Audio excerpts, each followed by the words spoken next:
And it is now time to brainstorm. Today's question is, how is wind created? So let's talk about what wind is. It really has no substance. You can't see it or hold it, but you can certainly feel its force when you step outside.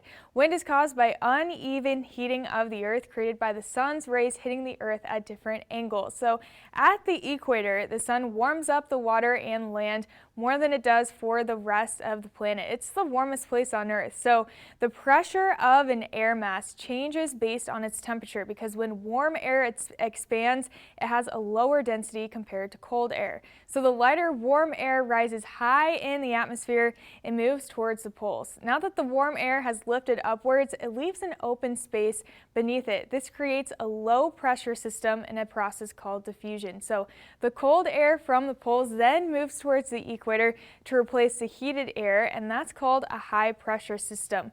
Winds usually blow from high pressure to low pressure areas, and the boundary between the two areas is called a front. There are warm fronts and there are cold fronts, and in both cases, warm air rises with cold air moving in the direction of a front. So now we know why air moves from one place to another, but what determines its speed?